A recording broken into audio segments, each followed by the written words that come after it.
I dug out this footage that I recorded during lockdown that I never published, and I thought I'd do a quick commentary to it, looking back on something that I made about 4 years ago.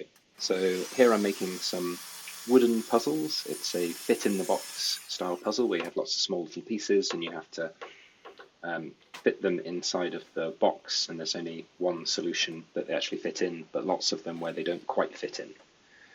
So I thought it'd be an interesting time to go back and have a look at it. So here I am on the miter saw. I'm just cutting some pieces of board to length. Then I'm moving over to the table saw to rip them down to width. You can see I had to move the dust collector from the miter saw over to the table saw there, and then some questionable techniques here as I'm ripping these boards down. No outfeed table, and you could see the board wobbling from side to side. But you live and you learn. I'd say I would do these differently now. Here I've had to lift the board at the back so that I can get it into the table saw in my small single garage workshop, but at least I've actually put something there as an outfeed table now to catch the pieces. I think I'm setting up here to cut some rails in these boards, so these are going to be the sides of the boxes.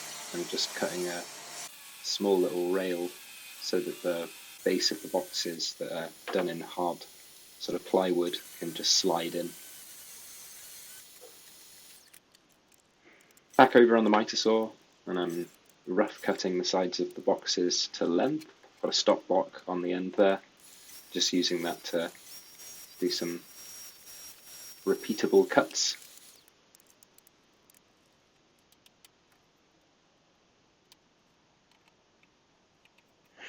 Struggling here with some clamps, trying to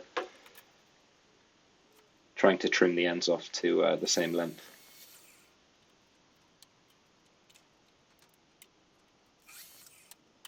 I was making about a dozen of these puzzles at the same time, so I was really trying to batch process where I could. With the marking gauge now, so I'm marking holes for a load of dowels so that I can then drill them out.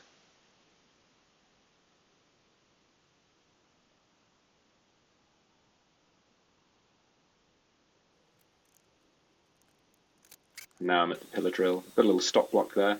It's quite a good technique for replicating. And then you can see I've also got a stop block on the pillar drill to make sure that I'm getting the same depth every time. I don't think I have that pillar drill anymore, but I used to really like it. It's an actual corded drill into a mount. Doing a little test fit.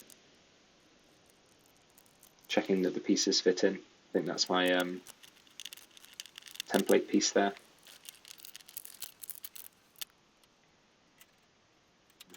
Cutting out the bottom of the boxes now. Oh, you can see the first one worked its way back up out onto the saw there. Not great. And then on the belt sander, I've attached the belt sander to the bench, and then I'm sanding off all the pieces that go inside the box.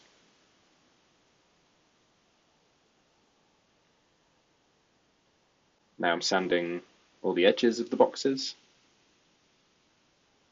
Little view from above there. Now we're moving into the glue up. So earlier you saw some boxes with a load of dowels in them.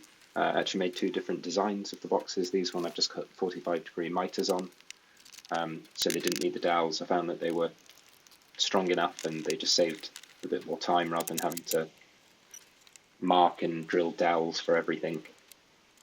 And yeah, as I say, they were strong enough, so I didn't really have a problem with using these. Just clamping up, tidying up a bit of glue. Back to sanding. As you can see, there were literally buckets worth of these pieces that go inside, and I had to work through quite a few grits to make sure they were nice and smooth. Very time consuming. And then here I am trying to fit all the pieces into the box, doing a bit of a test fit. You can see on the bottom right, that's how they should look.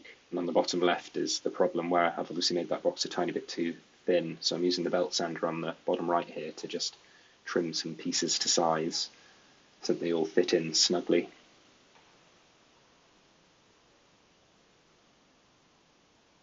if I were to do this again, I'd just try and be a little bit more accurate with my boxes, and then I wouldn't have to do as much fiddling at the end to get it all to fit in. I think this is a final sand of all the boxes, just making sure that all of the glue, any squeeze out, is tidied up and there's a nice smooth finish on the side, and then moving on to the glue up process.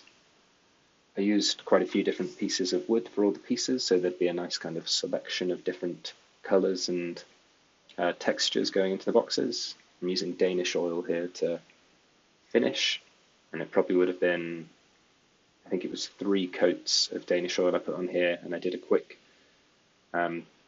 sand with some very fine wire wool just to take any raised bead off at the end, make it nice and smooth finish.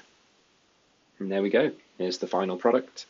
All the different pieces that fit inside of the box, some nice grain patterns popping out there. And then here are some examples of the different solutions that don't quite fit in the box, but they feel like they really should. And then here is the final solution of how you actually get them all to fit in. And here's a big stack of them finished, ready to go onto Etsy.